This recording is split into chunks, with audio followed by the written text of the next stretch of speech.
may be a test at the end, because we have with us a distinguished former teacher. Meanwhile, naturally I have to give a few opening remarks.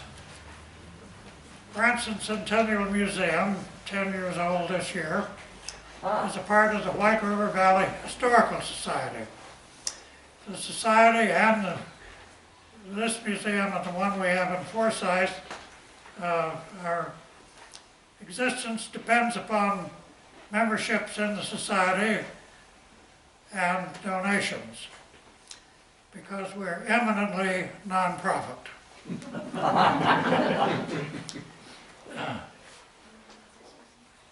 I'd like at first to, if I may, let you know that we're in this building through the generosity of Barb and Joe Reach. I'd like them to be recognized.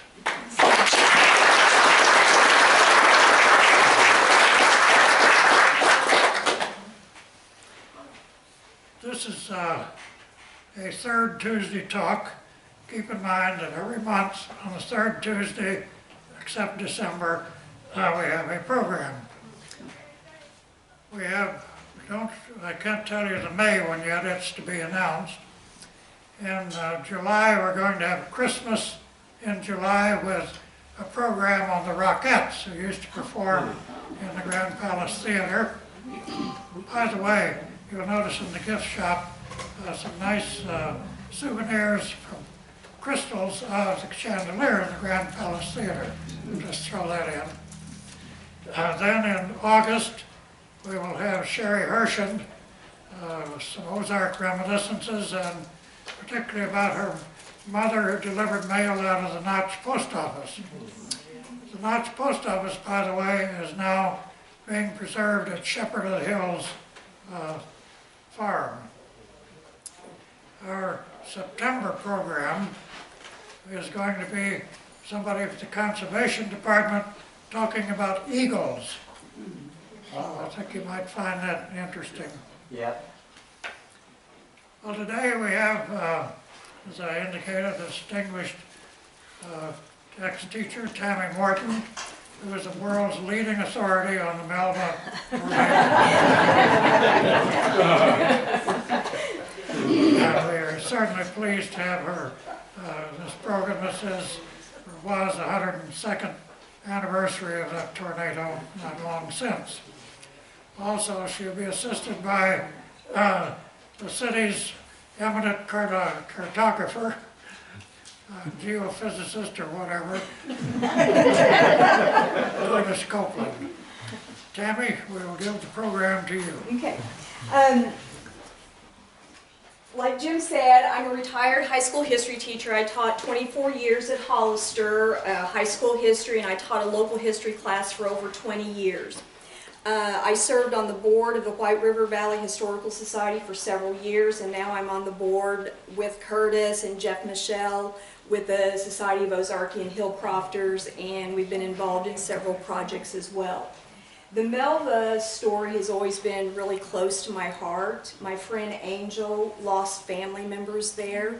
So Angel and I started this process about 5 years ago. That's where we met John. We were down in Melva one day walking around and just reminiscing, and ran into them and got to visiting with them. And since I think we've become friends and found out some other connections. Angel works for the Cox Health System, and because she's in healthcare, was not able to be here today, unfortunately. We will also be presenting at the Hollister Hatitude Ball on April 29th, Friday night. So if anybody misses it, then they can come here and do this. Curtis has a wonderful map he's going to show you at the end of the program that he has put together. But in order for us to research everything about Melva, it has been a joint effort. Not only with the White River Valley Historical Society, with the Hill Crofters, we've talked to family members, we've gotten personal stories, many of which are just heartbreaking. I will try not to cry, but I will not make any forward-reaching statements. This picture is of the home of Lucy Woods. Some people think it is the Buell Hotel. It is not. The Buell Hotel was destroyed in the tornado, but this is like the icon of Melva. You can walk there, the foundation of the house is there, the fireplace is still standing. It's quite a neat place there. Is this going to work? Okay, it's frozen. Technical help here, sorry.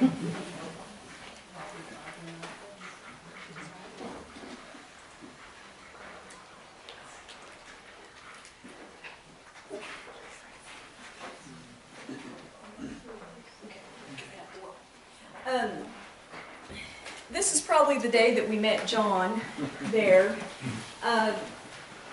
Angel and I were there, and I wrote this down when I got home. We stood at the old town of Melva that was destroyed in 1920. The rain came down in fine mist, and we listened for the echoes of times long ago, when the families there were happy and the children played without any cares. We looked at the valley from where the tornado approached, and we felt that silent fear of those who stood where we were standing. As the train came rambling by, we wondered if the tornado at first was mistaken for the train at a distance.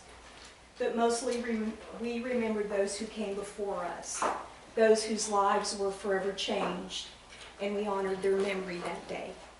I'm sorry, could you speak up just a little louder? You mean my teacher voice isn't loud enough? No. Well, I'm out of practice, so I can take care of that real quick. Okay. There you go.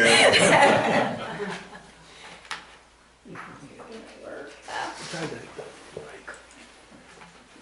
Nope. I'll advance it. Okay, that'll work even better. Say I will.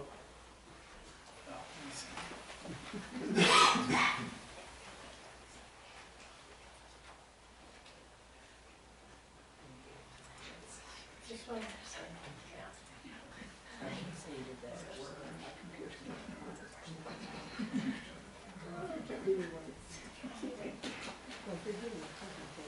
Is that the next one? Yeah. Okay, a little bit about the town of Melva itself. It's located about 3 miles south of Hollister in the Branson Creek area. I think some of you guys live there in that neighborhood. Who lives there? How many of you guys have been down to the site, have walked down there? Wow. Is it still closed off and says nobody can go there? You can't get past the railroad tracks, but you can get to the house. The house, okay. I knew that there was no trespassing signs that had been put up at one point. I'm probably going to break those rules, so if you see me there, don't call anybody. If you do, I probably know them, and I doubt they're going to arrest me, but you know, it is what it is. I know on the other side of the railroad tracks is property by the Rittenhouse family, and I have permission to be there, and some of the lots are still owned by people, and they have given us permission to be there because it is still platted as a town with public access. They've got gates up and cameras and closed off. You can't get down to the creek because they're Really? building a house and the other family are selling to Tammy Morton. Okay, so some of the people are selling, but I know not all of them are selling. But John's gonna be owning the mountain. When you look at the Payne Valley restaurant up on the hill, that all the way to the right and all the way to the left, as you can see, he's gonna own. But they're in negotiations right now for 2,300 acres. Yeah, I could show you how to sneak around down there. Between the mountains and everything. Originally in this area, there was a lot of mining activity that had gone on, and there's some of the mines are still there, even though they've been closed off. You used to be able to walk to those mines. But What kind of mines? lead mines, copper, nothing that made anybody any money really. They had high hopes of being able to mine things that would be financially beneficial, but it just didn't work.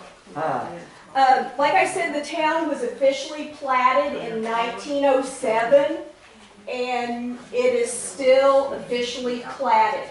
It's still good. The streets are still there, and if you walk, you can look at the plat and go down the streets. The town site itself was owned by Otis Burrell of Carthage, and he was the one selling the lots, so Melva would grow. Okay.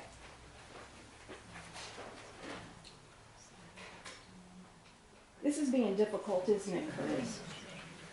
It is.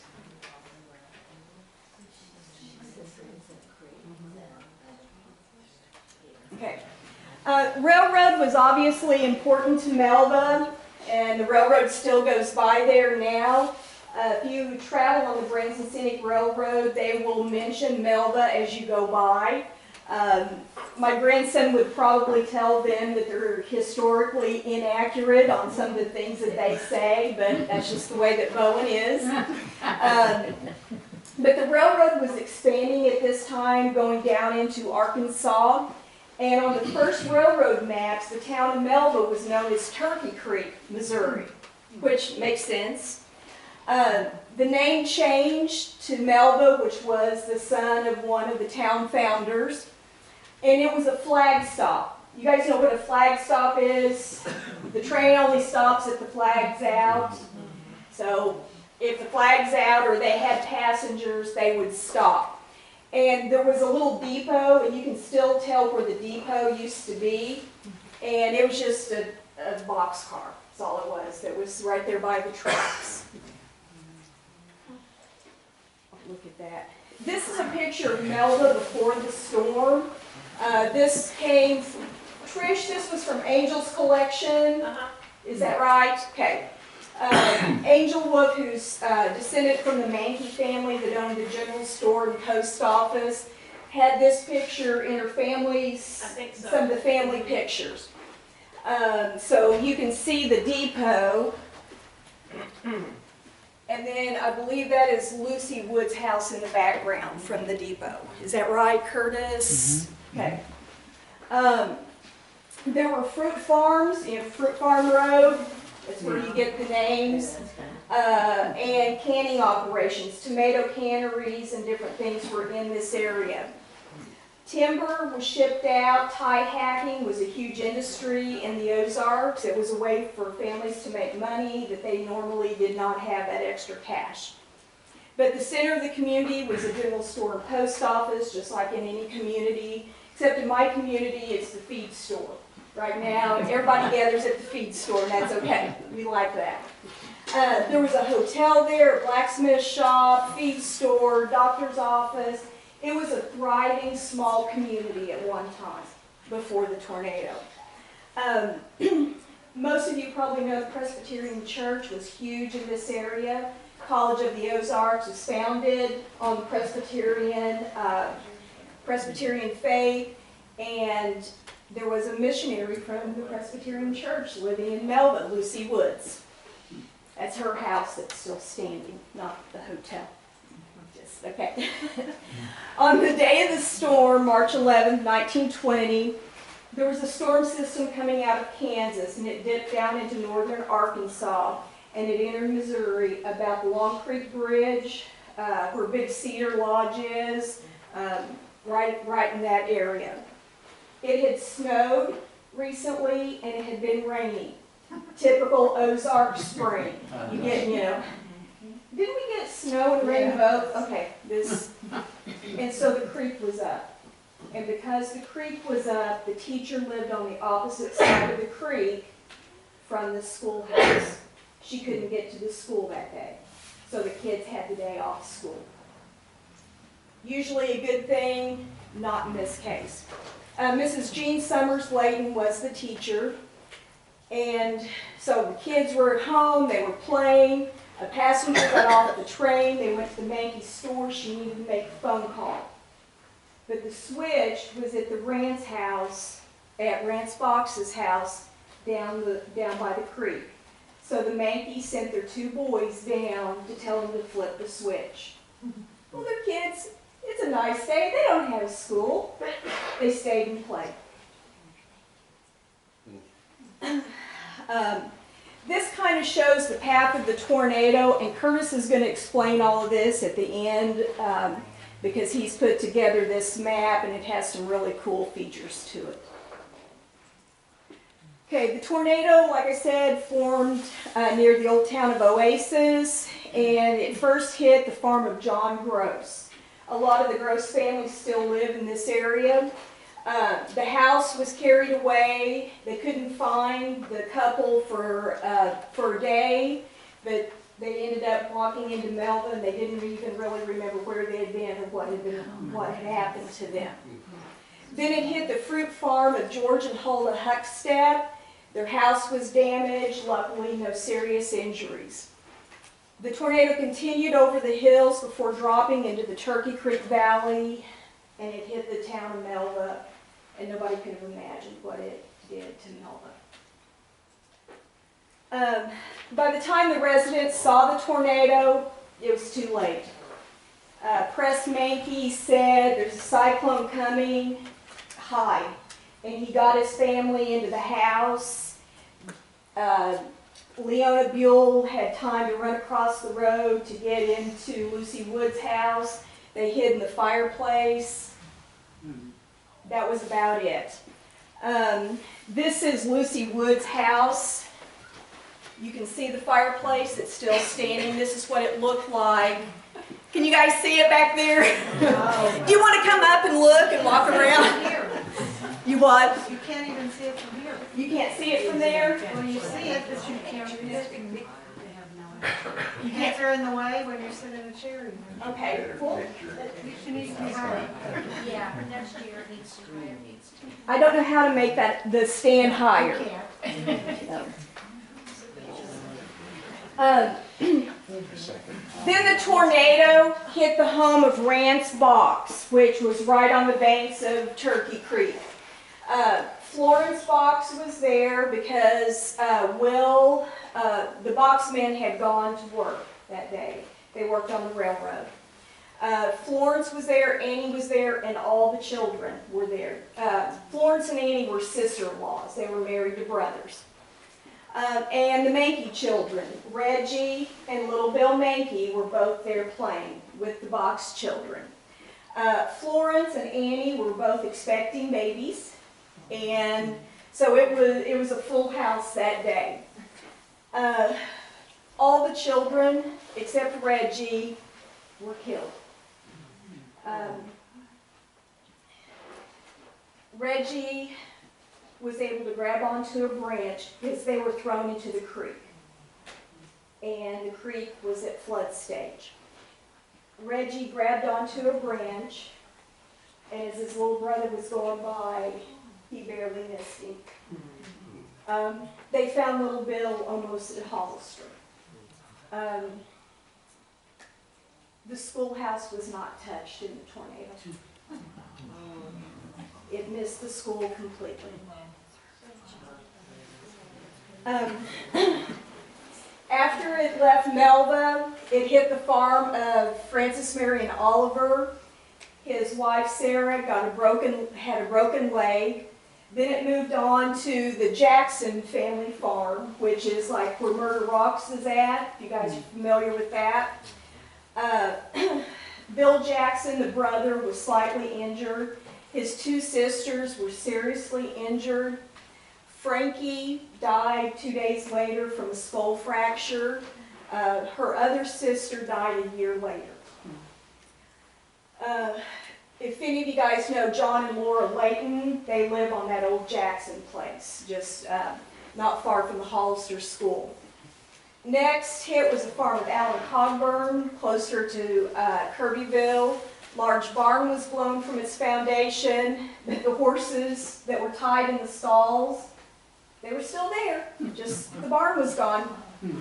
Then it hit the Horton place, and a dog was blown through the window, but not hurt. Everybody was fine, thankfully.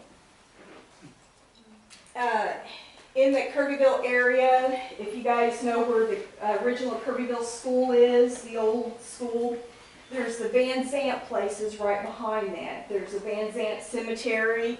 Jeff has been the caretaker of that cemetery for many years.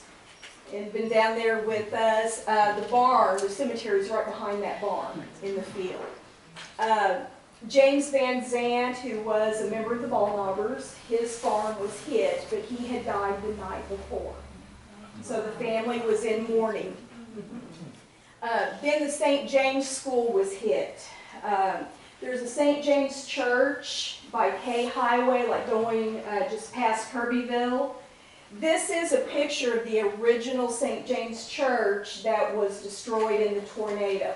Those aren't the kids that were there that day, but it was that old structure that was there. The school was destroyed, but the teacher, Mabel Morris, who was the granddaughter of Sam Snap. If any of you study the Ballknobbers, you're familiar with Sam Snap, Snap Cemetery at Forsyth, Ozark Memorial Park, the Snaps, all the same family. She was the teacher there. John McClary, who is grandfather of Garland France. Many of you know Marilyn France. She's very active in the White River Valley Historical Society with the Hillcrofters. Her husband, Garland, and John there, the McClarys lived right across the creek from me. So we went right past their place when we went to the cemetery the other day. John watched the tornado hit the school, and this is the story that he told Garland. And I know you guys probably can't read this. Said, at the time of the Melva tornado, my grandfather, John McClary, and his family lived on his father-in-law, David Hadley Pickett's place on what's now Rustic Acres Road, Hill Park Gas Station. You guys are familiar with that. The road runs north of Highway 76, just around the corner from the St. James Church. The school was visible at that time because there was no timber that was blocking the view, so he could see everything. The morning of the tornado, Grandpa did not like the looks of the western sky, and he would not let my 10-year-old mom and her siblings attend school that day. As the storm got closer, he sent the family down into the root cellar, and he sat next to a tree in the yard and wrapped his arms and legs around the tree. Garland's the one that said that was not smart, but it is what it is. And from that point, he watched the tornado hit the school. I don't think I would have sat in the yard with my arms wrapped around a tree as a tornado went by, but you know, everybody has whatever they do. He said there were many kids at school that day, including his mom's cousin, Jane Snap. The school was heated by a horizontal design wood stove that had a door at the end for loading the wood into it. The last thing that James remembers was the stove was flying over him, the door was open, and the coals were spreading out all over everybody. Not a good thing. It was a miracle that James or none of the other kids were seriously injured. The teacher they thought she was blind at first, but she had like dust and debris in her eyes, and once they got that cleared out of her eyes, then she was okay. She ended up moving to California. I don't know why she went to the Ozarks. But luckily, none of the kids there were killed. So tornado hit the school where the kids were, missed the school where the kids, or it missed the school where the kids were not, hit the school where the kids were. It then hit the Pleasant Hill district. If you don't know where Pleasant Hill is, Sardis General Baptist Church was originally the Pleasant Hill district, and it was founded, the church there originally was founded by a lot of Trish's family. There's a plaque in the church that still says Pleasant Hill and has all of their names on it. So Trish, who is the director of the White River Valley Historical Society, this is her family that gets hit here by the tornado. It hit John D. Caulfield, and yes, all the Caulfields from the Branson area, all related. His house was blown from the foundation. His wife, Susie Wade Caulfield, was sick. She died 3 days later. She did not die from injuries from the tornado, but was very ill. I'm sure the tornado hitting their farm and destroying everything probably did not help. Then it hit Henry Brock's hay shed, then Charlie Edwards' place, and I think most people that are natives to this area are somehow connected to Charlie Edwards. I think that man is probably, he has lots of descendants, including me, Trish, Jeff. They're all related. The Thurman and Rose farms were hit. One of the Thurman girls married the Rose, so they're related. It hit their places, barns were blown away, roofs were taken off. Then it crossed what was then the White River. Now it's Bull Shoals Lake. There's a fishing area called Barker's Hole. It hit in about that general area because then it skipped on to Kazee Mills. And then, yeah, it hit the Hankins place there. Then it went on from Kazee Mills to Taneyville, the back way, down what we call Winkle Creek Road. It hit the farm of Sam Clemens, and his barn was torn down, trees were destroyed. This is a picture from the original farm where the tornado hit there. It's not far from my house. Then it hit Will Casey's place, that's my family, and his barn was destroyed as well as several trees. Then Joe Dilk's place, and then it went on towards Bradleyville and just kind of disappeared, luckily. It was a huge tornado. Trish, what did we say? Probably an F4. They didn't have the scale, but with the damage and how long it was on the ground, that is the general idea. So, I had said that foundation was not the Buell Hotel because this was the Buell Hotel after the storm. There's nothing there. So, foundation not there. This was the Mankey store and post office after the tornado. Their house was okay, but the store was gone. Altogether, there were 9 children and adults. 11 people lost their lives at Melva with that tornado. But the community always pulls together. When Angel and I started this project, and Trish helped us with it from the very beginning, Trish is actually the one that took me to Melva the very first time.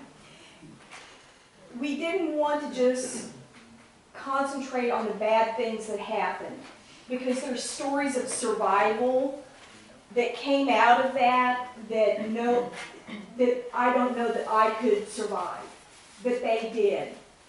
The community pulled together and everybody helped. Mrs. Underwood and Mrs. Peppers were working at the depot. Funny story about the Underwoods, they survived. And their only child went on to be a chaplain in the U.S. Army, and he is buried at Arlington National Cemetery. He survived the tornado at Melva, and now he's in Arlington. So those are the stories that Trish and Angel and I were looking for. You know, it's like, oh, this is a good thing that happened. They went and got the men that were working on the railroad. Doug Mankey, whose parents owned the store, and Doug was a well-known attorney, teacher, state legislature. When I was little, Doug used to let me play in his office, his law office, and type on his typewriter and play with his law books. Ben Layton also came to help. Many people will tell you that Ben Layton was a hard man. His family will tell you that I'm putting that mildly. My friend Josh Heston made the comment to me, but Tammy, it took a hard man to do what Ben Layton was called to do. Not just everybody could do what he did. And that's always stuck with me, and it's like, Josh, you're right. Because I couldn't have done what Ben Layton did that day. Was he sheriff at that time? He was not sheriff at that time. Later he would be the marshal in Hollister. He was never elected sheriff of Taney County, but he was in law enforcement. But it was, yeah, it was a tough deal. Florence and Annie Box were both severely injured. Remember, they were both pregnant. Florence was not expected to live. She had severe brain damage and damage to her head, to her eye. Ben Layton, like I said, was tough. He rode this big mule, and he rode the mule into Turkey Creek at flood stage. He found Reggie Mankey, who was alive, got him across the creek, and went to the Rittenhouse place. And Ben rode his mule in that creek time after time, bringing the bodies back and handing them to their parents. It took a hard man to be able to do that, a tough man, but he was able to do that. The children had all drowned when they got thrown into the creek, and that's why the death toll was so high. The railroad, since it was a railroad town, most of the people there worked for the railroad. They sent the train to Melva, and they picked up the dead, the injured, and brought them here to Branson. The Parnell building, right across the street here, was the makeshift hospital that was used at that time. It was here that Florence Box gave birth to a stillborn baby the day after the tornado. So she did lose her baby.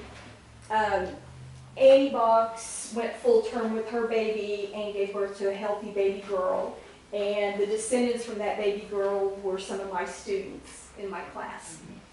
The Box children are all buried right over here in the Branson City Cemetery. There's, I got pictures of their tombstones.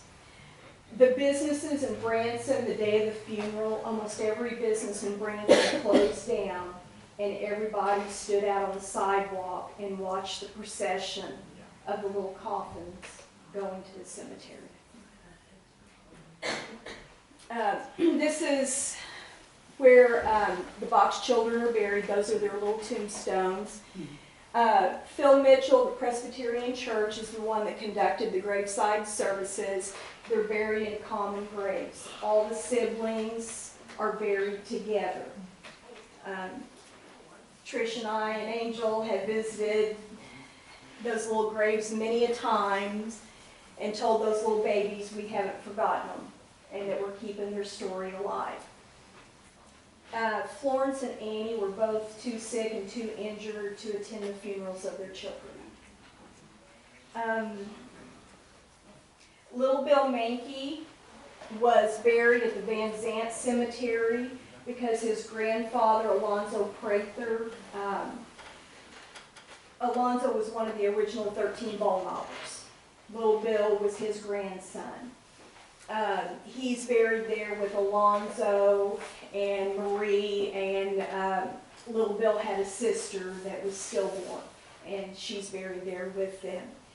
I told you that Captain Van Zant had died the day before the tornado. His funeral was the same day, and his was a huge funeral, lots of flowers. Little Bill's family was devastated, and they just went in there quietly and buried their baby. And people from the Van Zant funeral came over and brought flowers and handed them so Little Bill would have flowers on his grave. Cora Pickett Howard was buried in the Edwards Cemetery. A lot of the Pickett family are buried there. Jeff has given me pictures of the family that I had not seen. The young mother was only 37 years old. When they found her, she was holding her youngest son. He went on to become a doctor in the U.S. Army and served in World War II and Korea, saving lives. That's the story that comes out of Melva. Frankie died of a skull fracture. She was over here at this hospital. She's buried in Gobbler's Knob. Her sister died the next year, and she's buried there as well. So, some of you may know Russell Jackson. He was county assessor or surveyor for many years and owns property where Murder Rocks is located. This is his family. He did not know it was his family until I was questioning him one day about it. He's like, Tammy, I don't know who those people are. I'm like, they're your great aunt and uncle. And then he was talking to Curtis a few days later, and he's like, Tammy knows more about my family than I do. I have been accused of stalking all of these people. My husband has questioned whether you can stalk dead people. You can. In addition to the lives lost, almost every building in Melva was destroyed, except the schoolhouse. Many people blame the teacher. If you had been there, all of our babies would still be alive. Mary Elizabeth Mankey looked at her and said, this is not your fault. You couldn't help that you couldn't get across the creek. But Mrs. Layton, she was married to Ben Layton's cousin. They left. They ended up in Washington State. They just got out of here. As a retired teacher, even when you know something's not your fault, there's still that guilt, that what if. If I had just been there, all these children would be safe. So they got a fresh start someplace else. The stone fireplace and foundation is what's left of Lucy Wood's home. She moved back to St. Louis and stayed with her parents. Lucy never married. I've been in contact with some of Lucy's family members, and they really don't know much about her. We probably know more about her life in the short time she was here than they did. The Buell Hotel was severely damaged. Leona moved to Oregon, then back to Oklahoma. I traced this lady all over the United States. There are so many different spellings of her name. Between here, Oklahoma, Oregon, back again. She kind of became the joke with my friends and family about how much I was tracing her.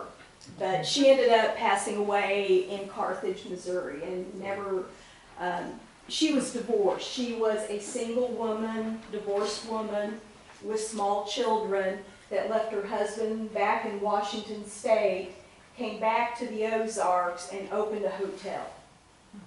That's, at that time it's very unheard of a single female doing something like that. The Mankey General Store and Post Office were destroyed. Mary Elizabeth Mankey kept a journal, and this is the journal that survived the tornado from the general store. Little Bill liked trains. They had moved there about 3 weeks before the tornado, and he got in his mama's journal and drew pictures of the trains that were going by. The family also has a calendar that was hanging up in the store where he had been practicing tracing his numbers and his letters, and drew pictures of trains on the back of it.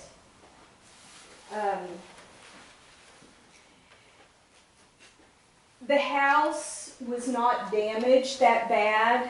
It was lunchtime, and Mamie, Mary Elizabeth, had set the table for the boys to come and eat their lunch. And after the tornado was over, and when they found little Bill and brought him back to the house, his plate and his glass of milk were still sitting there untouched. If you work for the government, I apologize. Because this was the post office, government officials showed up. And they were according to Mary Elizabeth and Press Mankey, They were very rude and could not understand why they could not account for every stamp and every letter and everything that was there. And I wasn't there, I don't know. That's what Mary Elizabeth told her family, that they were very angry with them. Letters from that post office were found in Wright County, Missouri, days later. I don't know why the Yankees couldn't keep track of all of them. The government was right, they should have. The Yankees, they sold the property there and then moved to Mincy and then to Oasis, which then they left Oasis before the dam was built, when all that land was purchased. In her journal, Mary Elizabeth's daughter, Bertie, who married Roy Jones, that had a gas station in Branson for many years.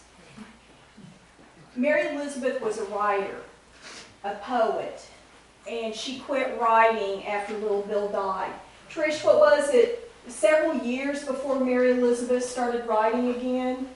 I believe 2 or 3 years, she was silent. Bertie wrote, "A cyclone came March 11th, 1920, and took Little Bill away from us, and also took the store. We're now living over at Mincy." And the journal ended there for a long time. Mary Elizabeth ended up, lots of blank pages after that. Mary Elizabeth ended up writing again and writing about Little Bill. This is Little Bill, and one of the poems she wrote was about him. "He was so simple, Lord, little he knew of how life would try him, of what he might do. Lord, why did we fail him and let him slip by into dark waters to struggle and to die?"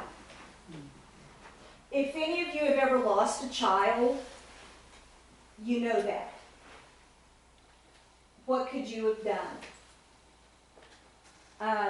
She dealt with that for the rest of her life, trying to understand how that could have happened. The school continued for a while, but as people moved on, the school went away. The foundation remained for several years. When the property was purchased a few years ago, the foundation was bulldozed, and there's not a marker of exactly where it was at. I mean, we pretty much know, but the foundation was gone. I've looked for it, Trish has looked for it, and it's not there. I talked to some people that worked there, and they said, "Oh yeah, we bulldozed that." I'm like, "Thank you. I appreciate that." Where did the school set, like with the Woods home that was there, where was it like towards that? It would have been, Curtis, you're the map person. So it would have been south, and there's like a ravine that's kind of cutting from the east down to the west to the creek, and it would have sat on that little knoll to the south of the development there. There used to be a little like hiking trail, because we walked that, and then it was fenced, and I think that it would have sat in, it's what was inside the buffalo pen for a while. Right. Okay, it would have been right inside where they fenced it for the buffalo at that time. So what building is that? As you walk down the As you trail, walk down the it's big on the road. left. That's Lucy Wood's house. No, it's up further, like you go Yeah, past. Oh, that's the Mankey store. That Oh, that the was. store. Yeah, as you're walking down the hill on your left, Yeah. that's the Mankey So was store. the post office there too then? And then what was, when you come down from that, you're walking down on the right-hand side before you get to Woods's, there was, seemed like there was something there. The Buell Hotel. Oh, That's where the hotel was. So you can see how close it was to Lucy Wood's house. That's why Leona could run across real quick and hide in the fireplace.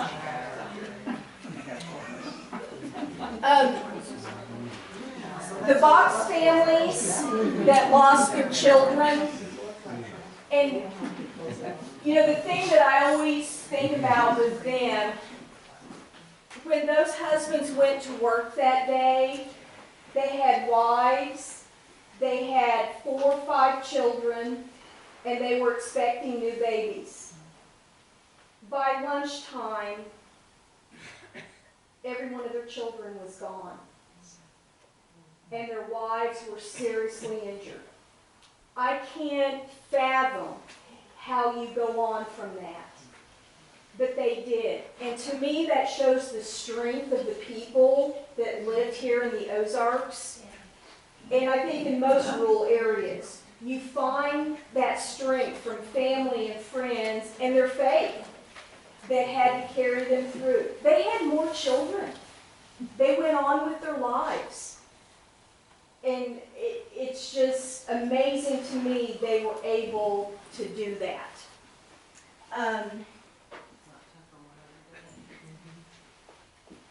Some of the Rance and Florence actually stayed in Melva and had more children. William and Annie moved to Hurley, and that's where Lena was born, their daughter that she was pregnant with at the time of the tornado. The Howard family never returned. They moved. The Jackson family remained on the family farm. The brother Bill that survived ended up dying on that home place a few years after the tornado as well. The Red Cross collected donations, but none of the money ever made it to the families of Melva. We don't know who got the money from the Red Cross. Oh, look, I see people going, uh-huh. I don't know who received that. I don't know if it ended up coming to the hospital and helping. I'm not sure. But the individual families in Melva never got that help. They actually petitioned the county to help pay for funeral expenses. And I have not found it. We've looked and we've not found any record of any payment being made by the county. Not sure that that's the county's job, but the community stepped up and helped with everything with the funeral. When you talk about hospital, you're talking about the makeshift hospital At at the Parnell Parnell, building, yes, Because yes. the main hospital wasn't here till the No, 50s. no, it was not here. That's why the Parnell building was turned into that makeshift hospital at that time. Some of the foundations remain, artifacts remain. I'm sure if you guys walk down there, you see different things. I've got a bed spring from one of the beds that I have like a candle in and an old bucket, and probably shouldn't have taken it, but you know, it was for my class. I was showing the kids at school. But if you go down there and you really stop and listen, the sound of silence is deafening. I don't know how many times, that one day Trish and I were there and it was misting rain and we just stood there and just listened. And it's amazing to do that. My friend Teddy Mae is a musician. She grew up around Mary Elizabeth Mankey, the family, listening to the stories. You may not recognize her name, but she provided a lot of music for the movie Winter's Bone that was filmed in this area. Teddy, I've known Teddy since we were kids, and she sent us this CD. She wrote this song, and I think you guys will enjoy it. It's kind of sad. What was the population of Melva at the time? You know, it's hard to say, but it was... Trish? We had a hard time because it was in between censuses. Yes, and Remember a lot of that the we people think were it was missed. 40, maybe? Probably. The census, We tried to figure that out. there were so many people missed in the census And I was so angry, I found out who took the census, and I know where she's buried. And I'm not allowed to go there. Because her and I have words we need to talk about. Okay, this is Teddy's song about the Melva cyclone.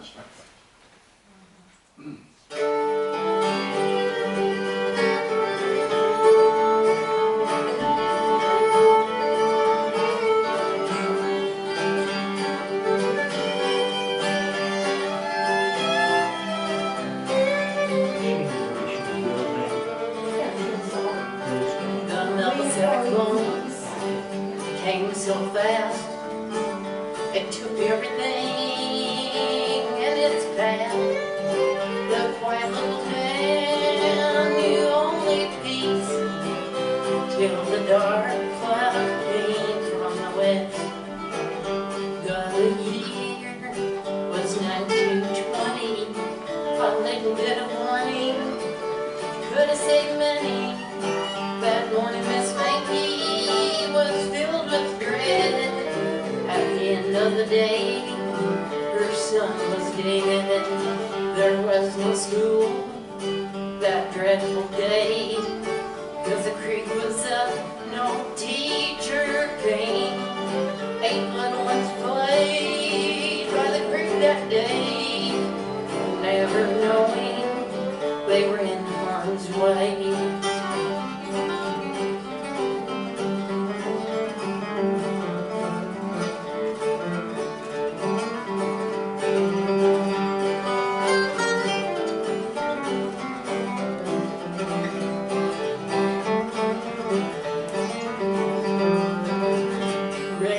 First, see the black cloud come.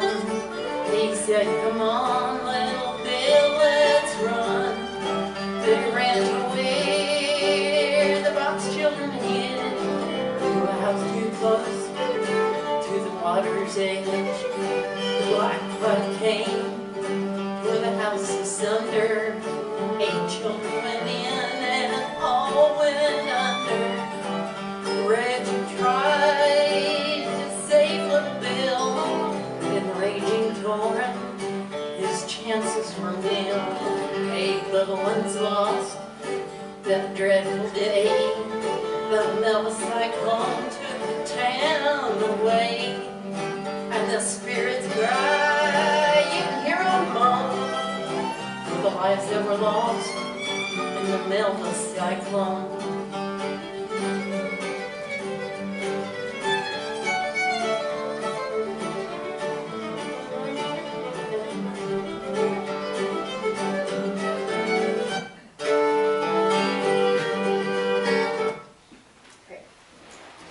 Curtis is going to show you the map that he created that is available online.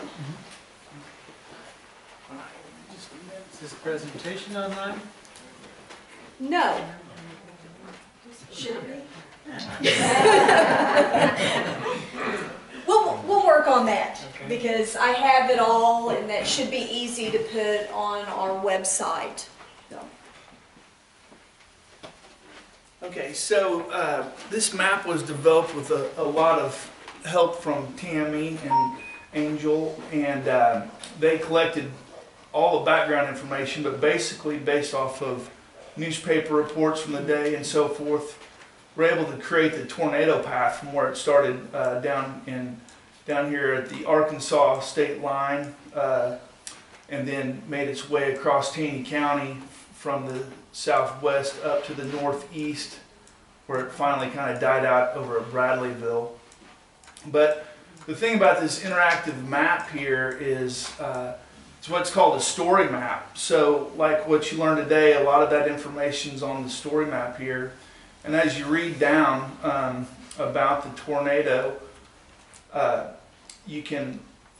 map automatically zooms to that location. So the first report was when the tornado hit the John Gross farm down in the southwest corner of Taney County, down kind of on the Long Creek arm of what's Table Rock Lake now.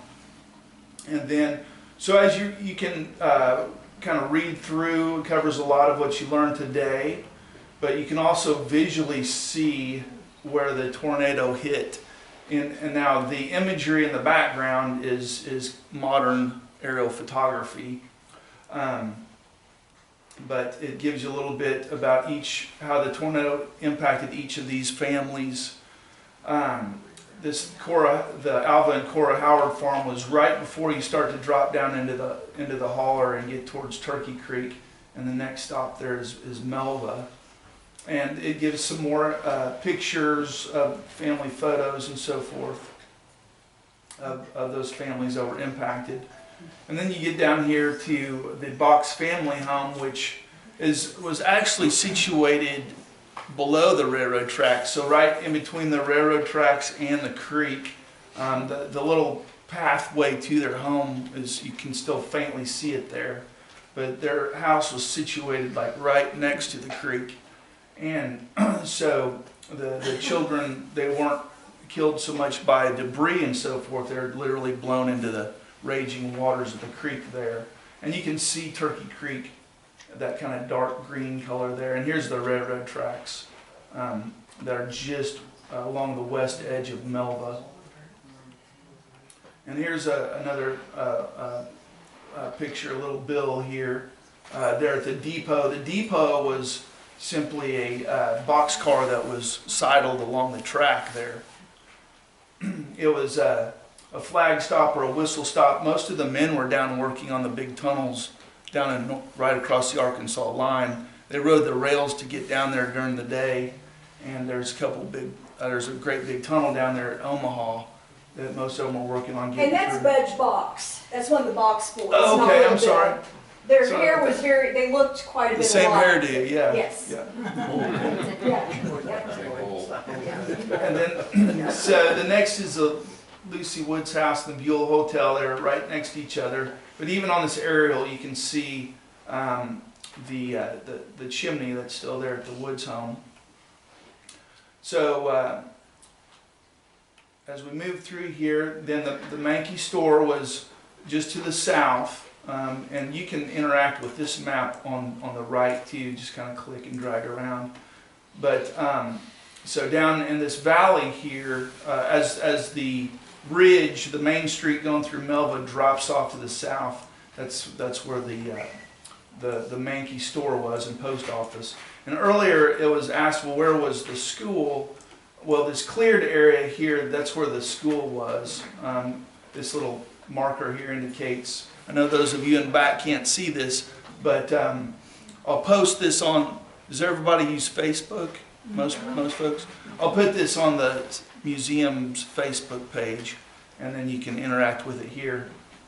But you'll notice that how far south of this red line indicates the path of the tornado. So the school was completely out of the tornado's path. So is that where he has a small herd of buffalo right behind Buffalo Ridge Golf Course now, where the school is? I haven't been there. I haven't been there So I since don't they shut know. the trails down. So, but I think that's where you're talking about. I'll Yeah. give you my phone number. Okay, You yeah. can call and I'll walk with you down there. When Branson Creek had it, they actually had trails that you could walk to the schoolhouse. But it's been fenced in since, of course. So as we travel across the county, we go to the Francis Marion Oliver farm, the Jackson farm, Hortons, and then the Van Zant farm, which is, as Tammy had said, really close to Kirbyville. Here's modern Kirbyville, and this is J Highway coming down through here, south from East 76. Not far from there is the Van Zant Cemetery. And then you can just kind of interact with this. And the other thing that I really like about this application, that I took the 1907 map of the area, and you should be able to, what you can do, there's this slider bar right in the middle of the screen on the map side. So what you can do, I'll zoom in here kind of close down by Melva.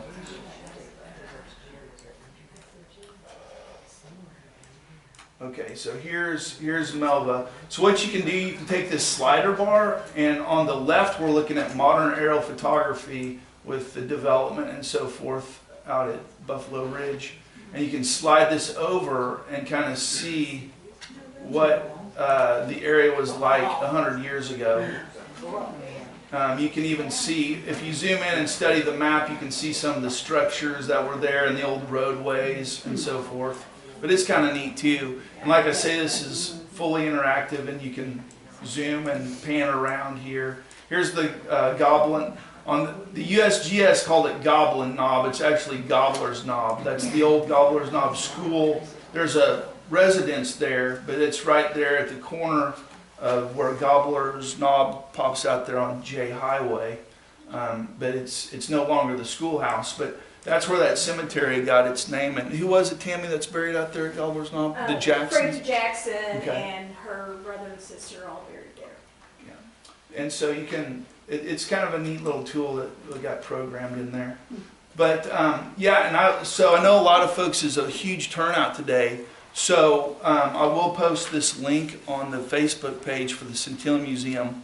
And if you missed something, just because you're seated so far back, you can see a lot of the content from today's presentation and be able to interact with the map too. Yeah? For those of us who don't have Facebook, can they put it on their website? Yeah, I can, I'll put it on the Hillcrofters, the Society of Ozark and Hillcrofters page, and put a link there. And it'll probably take a couple of days for it to pop up, but yeah, for sure. And we'll work on doing the Yeah, if you can get with- presentation. If you guys, if anybody's interested, we can put To put it on the White River Valley. Okay, yeah, I'll get with Dusty. Get Dusty to get it on the. Yeah, and I'll have Dusty put on the White River Historical How come Society. there's never been a historical marker or any kind of memorial or anything like Well, that down there in that area? There, we're working on. that's something, I mean, that's something we could probably talk about after the presentation. There's been efforts to do so. There has been. There needs to be. Is anybody buried down in here? Were there any families that were buried? No, there's a cemetery, the Horton Cemetery is kind of across the creek in a little ways, but not right at. Not right there at Melva. Yeah. So, any other questions? We're running over. Yeah. Well, we thank you all very much for coming. And second,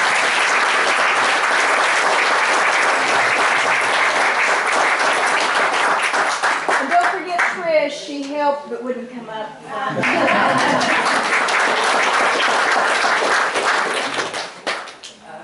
this concludes the program, but as been indicated, they'll be happy to visit with you as time allows. Anyway, And we have, Thursday, Tuesday of the month. We expect all of you back again. there's a notebook on the table with our research in it. Let's go. If anybody has a couple of days.